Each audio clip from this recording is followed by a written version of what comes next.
എല്ലാവർക്കും നമസ്തേ. 10 വർഷം നമ്മുടെ കേരളം ഭരിച്ച പിണറായി വിജയൻ നമ്മുടെ ഭരണ സംവിധാനത്തെ തന്നെ എത്രമാത്രം ഭീകരവൽക്കരിച്ചു എന്നുള്ളതിന് ദൃഷ്ടാന്തമാണ് നമ്മുടെ തിരുവനന്തപുരം ജില്ലാ പ്ലീഡർ ഗീനാകുമാരി യുടെ ഭാഗത്തു നിന്നുണ്ടായ ഗുരുതരമായ നടപടി എന്നുള്ളത് നമുക്ക് പറയാതിരിക്കാൻ കഴിയുകയില്ല. നമ്മളെല്ലാം കണ്ടതാണ്, നേരിട്ട് കണ്ടില്ലെന്നുണ്ടെങ്കിൽ ടി വിയിൽ കൂടെ കണ്ടതാണ്, എല്ലാ ചാനലുകളിലും കണ്ടതാണ്. ED ഉദ്യോഗസ്ഥരെ അതിക്രൂരമായി ആക്രമിച്ച CPM ഗുണ്ടാ സംഘത്തിൻ്റെ ആ ഒരു ഭീകരപ്രവർത്തനം, അതിനെ ഭീകരപ്രവർത്തനം എന്നേ പറയാനൊക്കുകയുള്ളൂ. കാരണം അന്വേഷണം നടത്തിക്കൊണ്ടിരുന്ന ഉദ്യോഗസ്ഥരെ തെളിവ് ശേഖരിക്കുന്നതിന് വേണ്ടി പിണറായി വിജയൻ്റെ വീട്ടിൽ പിണറായി വിജയൻ്റെ മകളുമായി ബന്ധപ്പെട്ട ആ ഒരു മാസപ്പടി കേസിൽ അന്വേഷണം നടത്തിയ വനിതകൾ ഉൾപ്പെടെയുള്ള ED സംഘത്തെ ആക്രമിച്ച് കൊല്ലാൻ CPMൻ്റെ ഗുണ്ടാ സംഘം ശ്രമിച്ചത്. അതിന് നേതൃത്വം നൽകിയത് ആരാണ്? CPMൻ്റെ സംസ്ഥാന സെക്രട്ടറി MV ഗോവിന്ദൻ, മുൻ മന്ത്രി കടകംപള്ളി സുരേന്ദ്രൻ, MLA ജോയി ഉൾപ്പെടെയുള്ള നേതാക്കൾ, V ശിവൻകുട്ടി ഉൾപ്പെടെയുള്ള നേതാക്കളുടെ നേതൃത്വത്തിലാണ് ഉദ്യോഗസ്ഥരെ ആക്രമിച്ച് കൊല്ലാൻ ശ്രമിച്ചത്. അതിനെതിരെ കേസെടുത്തു. കുറേ പ്രതികളെ പിടിച്ചു. കുറച്ചുപേരെ പിടിക്കാൻ പറ്റിയില്ല. ഈ പ്രതികളെ പിടിക്കാൻ തന്നെ ഇവരനുവദിക്കത്തില്ല എന്നാണ് പറയുക. പാർട്ടി ഓഫീസിലാണ് അവർ സംരക്ഷിച്ച് നിർത്തിയിരുന്നത്. ഒരു രീതിയിലും അവരെ അറസ്റ്റ് ചെയ്യാൻ പറ്റിയില്ല. ഞങ്ങൾ പ്രതികളെ തരാം, വേണേ നിങ്ങൾ പിടിച്ചുകൊള്ളൂ എന്നുള്ള നിലപാടായിരുന്നു അന്ന് CPMൻ്റെ നേതൃത്വം സ്വീകരിച്ചത്. അതിനൊപ്പമാണ് പോലീസുകാരും ആ താളത്തിനൊത്താണ് തുള്ളിയത്. അവർ അവിടെ കയറി അറസ്റ്റ് ചെയ്യാൻ തയ്യാറാകാതെ മണിക്കൂറുകളോളം പാർട്ടി ഓഫീസ് ഈ കുറ്റവാളി, ഈ ഭീകരർ, ഇവരെ ഉദ്യോഗസ്ഥരെ വധിക്കാൻ ശ്രമിച്ചവരെ ഒളിപ്പിച്ചു വെച്ചെടുത്ത് അവർ വെളിയിൽ കാത്തു നിന്നത്. അവസാനം അവർ കുറേ പേരെ കൊടുക്കുകയും അവരെയും കൊണ്ട് പോലീസ് പോവുകയാണ് ചെയ്തത്. ആ പോലീസുകാർ തന്നെ ഈ ഗുണ്ടകൾക്ക് ഒത്താശ ചെയ്തു കൊടുക്കുകയായിരുന്നു എന്നുള്ളത് നമ്മളതിൽ നിന്ന് മനസ്സിലായി. അതിൽ നിന്നും നമ്മൾ മനസ്സിലാക്കേണ്ടത് പിണറായിയുടെ ഭരണ സമയത്ത് പോലീസിനെ തന്നെ ക്രിമിനൽ വൽക്കരിച്ചു എന്നുള്ളതാണ്. അതുകൊണ്ടാണ് അവർ ക്രിമിനലുകൾക്ക് കൂട്ടുനിന്നത്. കിട്ടിയ പ്രതികളെ അറസ്റ്റ് ചെയ്തു, റിമാൻഡ് ചെയ്തു. അവരുടെ ജാമ്യാപേക്ഷ നമ്മൾ ആലോചിച്ച് നോക്കുക. വധശ്രമത്തിനാണ് കേസെടുത്തിരിക്കുന്നത്. അവരുടെ ജാമ്യാപേക്ഷ തെളിവുകൾ പോലും ശേഖരിച്ചില്ല. ഇവരുടെ ആയുധങ്ങൾ കണ്ടെടുക്കണം, ഇവരാക്രമിച്ച മാരകായുധങ്ങൾ കണ്ടെടുക്കണം. അങ്ങനെ പ്രതികളെ ഇവരുടെ കസ്റ്റഡിയിൽ കിട്ടേണ്ടതാണ്. അങ്ങനെയുള്ള പ്രതികളിൽ ഒരാളെ ജാമ്യത്തിന് വേണ്ടി അപേക്ഷിച്ചപ്പോൾ ഗവൺമെൻറ് പ്ലീഡർ എന്താണ് ചെയ്തത്? ഇവർക്ക് ജാമ്യം കൊടുക്കുന്നതിന് വേണ്ടി അനുവദിക്കുകയാണ്. ആ പ്ലീഡറിൻ്റെ പേരാണ് ഗീനാകുമാരി.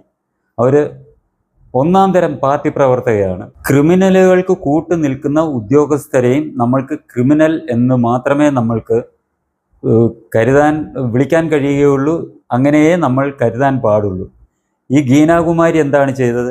ആ ക്രിമിനലിന് കൂട്ടുനിന്ന് അവരുടെ ക്രിമിനൽ പ്രവർത്തനങ്ങൾക്ക് വേണ്ട ഒത്താശ ചെയ്തു കൊടുക്കുകയായിരുന്നു ചെയ്തത് എന്ന് വേണം നമ്മൾ കരുതാൻ. അവർ ചെയ്ത ആ കുറ്റത്തെ മൂടി വെക്കാനാണ് അവർ ശ്രമിച്ചത്. അവർ ചെയ്യേണ്ടത് എന്താണ്? ആ ജാമ്യത്തെ എതിർക്കേണ്ടതിന് പകരം അവർക്ക് ജാമ്യം ലഭിക്കുന്നതിന് വേണ്ടി അതിനെ അനുകൂലിക്കുകയാണ് ചെയ്തത്. അങ്ങനെ ജാമ്യം കിട്ടി പുറത്തു വന്ന് ഇവർക്ക് തീർച്ചയായിട്ടും ഇവർ ഒളിപ്പിച്ചു വെച്ച ആയുധങ്ങൾ അവിടുന്ന് മാറ്റാനുള്ള അവസരമാണ് ഈ ഗീനാകുമാരി എന്ന് പറയുന്നത്. ആ ക്രിമിനൽ മനസ്ഥിതിയുള്ള ആ ഉദ്യോഗസ്ഥ ഗവൺമെൻറ് പ്ലീഡർ ചെയ്തത്.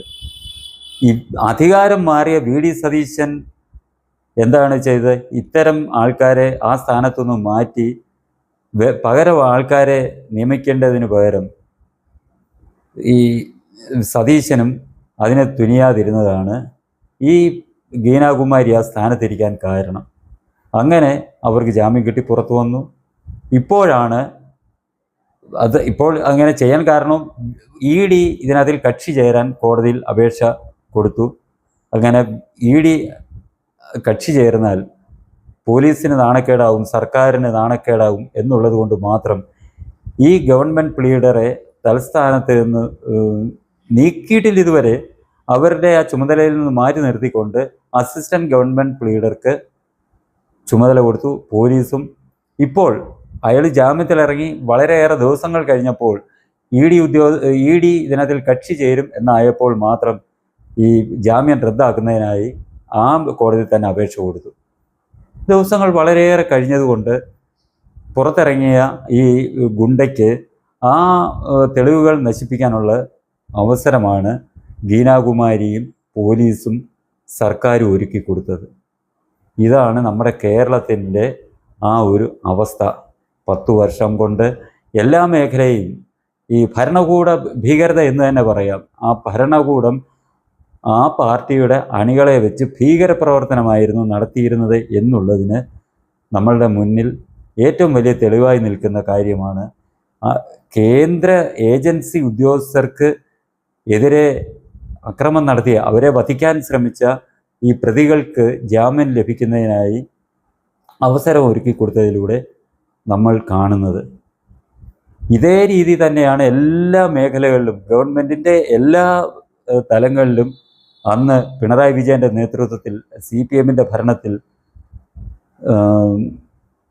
ഈ സംവിധാനത്തെ ആകെ മാറ്റിമറിച്ച്, ആകെ തകിടം മറിച്ച് ഈ ഇത്തരം ഭീകരപ്രവർത്തനത്തിന് ഒത്താശ ചെയ്തു കൊടുത്തത്. ഒന്നാലോചിച്ച് നോക്കൂ. ഗവൺമെൻറ് ഉദ്യോഗസ്ഥർക്ക് അവരുടെ കർത്തവ്യം നിർവഹിക്കാൻ അവസരം കിട്ടാതിരുന്ന, അവർക്ക് പോലും സുരക്ഷയില്ലാത്ത ഒരു സാഹചര്യമായിരുന്നു കേരളത്തിൽ നിലനിന്നത്. അങ്ങനെയുള്ളപ്പോൾ ഒരു സാധാരണ പൗരൻ എന്തായിരുന്നു അവസ്ഥ, അവൻ്റെ സാഹചര്യം എന്തായിരുന്നു എന്ന് നമ്മൾ മനസ്സിലാക്കുക. ഈ ഭരിക്കുന്ന പാർട്ടിയുടെ, ഇപ്പോൾ ഭരിക്കുന്ന പാർട്ടിയുടെ പ്രവർത്തകർക്ക് എതിരായിട്ട് നടന്ന അക്രമത്തിൽ പോലും കോടതിയിൽ നിന്ന് ആ പ്രതികൾക്ക് ജാമ്യം ലഭിക്കുന്ന സാഹചര്യമാണ് കേരളത്തിൽ നിലനിന്നത്, ഇപ്പോഴും നിലനിൽക്കുന്നത്. ഇതിന് മാറ്റം വരുത്തേണ്ടത് വളരെ അത്യാവശ്യമാണ്, അനിവാര്യമാണ്. അല്ല എന്നുണ്ടെങ്കിൽ സാധാരണക്കാരനും സാധാരണ പൗരനും നീതി ലഭിക്കുകയില്ല. ഈ പിണറായി വിജയൻ നിയമിച്ച പോലീസ് ഉദ്യോഗസ്ഥരാണെങ്കിലും ഇതേപോലെ പ്ലീഡർമാരും പബ്ലിക് പ്രോസിക്യൂട്ടർമാരും എല്ലാം ചേർന്ന് പൊതുജനങ്ങളെ ദ്രോഹിക്കും എന്നുള്ളതിന് ഒരു സംശയവുമില്ല. അതാണ് നമ്മൾ കണ്ടത്. അതുകൊണ്ട് ഗവൺമെൻറ് ചെയ്യേണ്ടത്, ഇങ്ങനെ പിണറായി വിജയൻ അവരുടെ പാർട്ടിക്കാരെ ആയിട്ടുള്ള ക്രിമിനലുകളെ സംരക്ഷിക്കുന്നതിനായി നിയമിച്ചിട്ടുള്ള എല്ലാ ഉദ്യോഗസ്ഥരെയും തൽസ്ഥാനങ്ങളിൽ നിന്ന് നീക്കി നീതി ലഭിക്കുന്ന സാഹചര്യമാണ് ഒരുക്കേണ്ടത്. അതിന് തയ്യാറാകാതെ വെറുതെ രാഷ്ട്രീയം കളിച്ച് തൻ്റെ ഈ എന്താണ് പറയുന്നത്, അദ്ദേഹം സ്വയം വിശേഷിപ്പിച്ച ഒരു പദമുണ്ടല്ലോ, അദ്ദേഹത്തെ നിലപാടുകളുടെ രാജകുമാരൻ, അത് സംരക്ഷിച്ച് നിർത്താൻ വേണ്ടി ഉള്ള തരികിട പരിപാടിയുമായിട്ട് സതീശൻ നടക്കുന്നത്. അദ്ദേഹം നിലപാടുകളുടെ രാജകുമാരനല്ല എന്നുള്ള കാര്യം നമ്മൾക്ക് പല കാര്യങ്ങളിൽ കൂടി നമ്മൾ മനസ്സിലാക്കി. അത് മുനമ്പം വിഷയമായാലും കുട്ടനാട്ടിലെ മൂലം വള്ളംകളിയുടെ വള്ളംകളിക്ക് പ്രാദേശികാവധി പ്രഖ്യാപിക്കുന്ന കാര്യത്തിലായി ഏത് കാര്യത്തിലായാലും അദ്ദേഹം നിലപാടുകളുടെ രാജകുമാരനല്ല എന്നുള്ളത് നമ്മൾ മനസ്സിലാക്കി.